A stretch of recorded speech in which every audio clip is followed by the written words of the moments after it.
It's the Limerick Post Show with me, Meghann Scully, and delighted now to be joined by Peggy Ryan. How are you? I'm good, Meghann. I'm good, thank you. Now it's a very exciting project I'm we're working on. Ardnacrusha Memories. I was speaking to Rosemary from the Hunt Museum all about this initiative, and I believe you've been very busy collecting some stories about Ardnacrusha back in the day. So would you mind sharing some of those with us? I've been sitting in people's backyard. I've been talking to them on Zoom. I've been phoning, email. Because of COVID-19, we obviously can't do a physical collection day, which would usually be the case. But it's been very good. I've had an amazing response. Uh, Yesterday was treasure trove. I spoke to this lady whose dad had worked as a supervisor on the Shannon scheme, Mhm. and all his memories. And as luck would have it, his 14-year-old son had a camera and took the most amazing photographs. So all these wonderful photographs were kind of interesting as well, because his wife took in lodgers because they lived in close to the scheme as it was going on, and she also ran a shebeen in the back of her house in a shed. Another son then at 14 was supposed to go to the CBS but refused. So his dad decided he'd get him a job breaking stones and he'd be delighted to go to the CBS, but it didn't happen. The son also worked there on the scheme. So great stories there.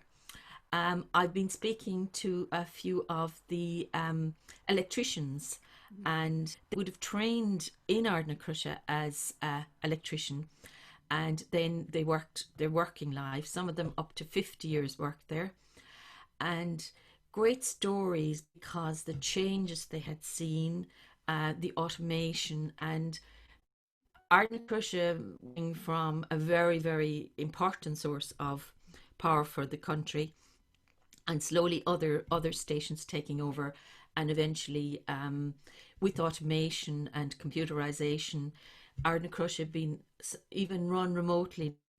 Great stories, great memories, memorabilia, lovely objects that they had collected or that they were sharing.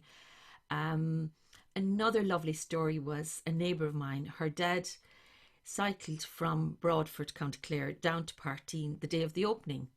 In 1929, W.T. Cosgrave opened the station by opening the sluice gates at Partine Weir and just letting the water into the head race. And he cycled down, and W.T. Cosgrave was there with his wife and two children, Liam and Michael. And Broad, as he was called, because he was the youngest brother of seven girls, so they called him Broad as brother. And he played around with the two boys and watched all the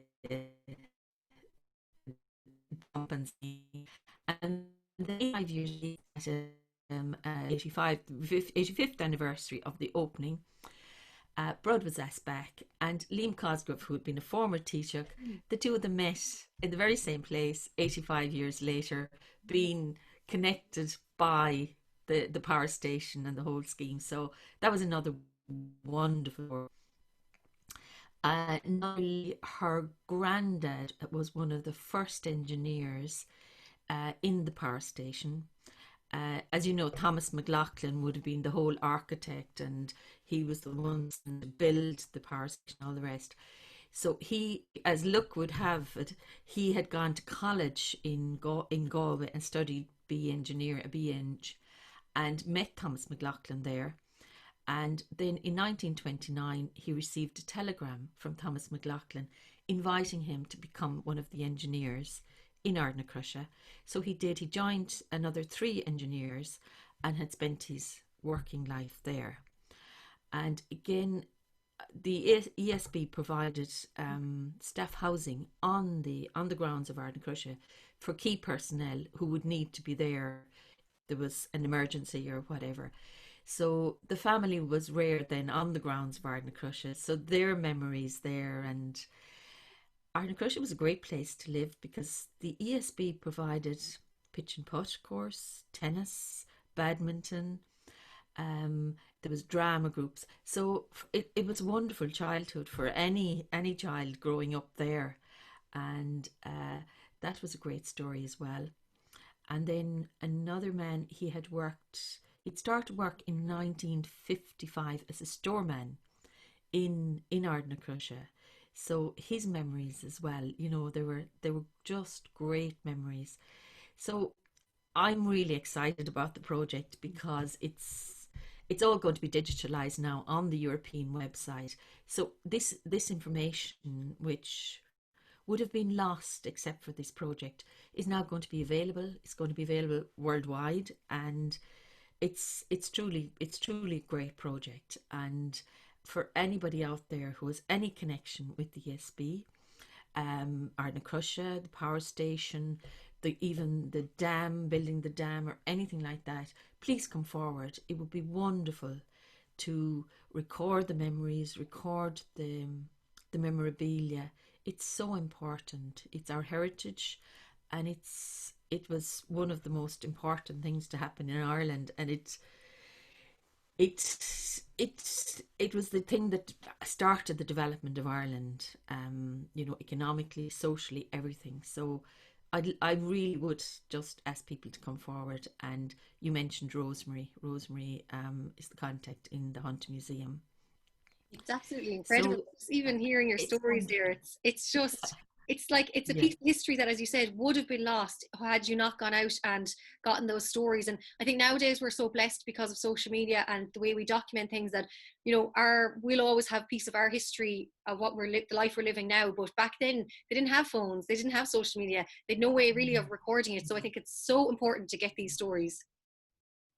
it's so important, and it's so far it's just been wonderful. I've just been I so appreciate I'm part of this project, and you know, I'll talk to anybody if they want to contact me or the Hunt Museum. It's really a great project. Peggy Ryan, it's been And absolutely chatting to you as well. And oh, go on, sorry.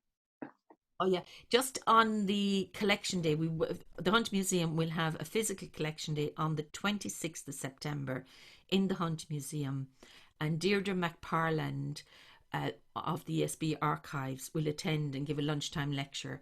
So if we miss anybody in this roundup, we're hoping people would come in and bring their objects and their stories with them, and we'll record them there that day as well. Amazing. It's been an absolute pleasure chatting to you, Peggy, and learning about Ardnacrusha and just the life there and the lifestyle. It sounds like it was an incredible time and place. So thank you so much for recording it all. And as I said, if anyone is watching right now and has a story to share, please do get in touch with us, because we need to get hold of all this history and share it online with the world. Indeed. Thank you, Megan. Thank you very much. Thanks, Peggy.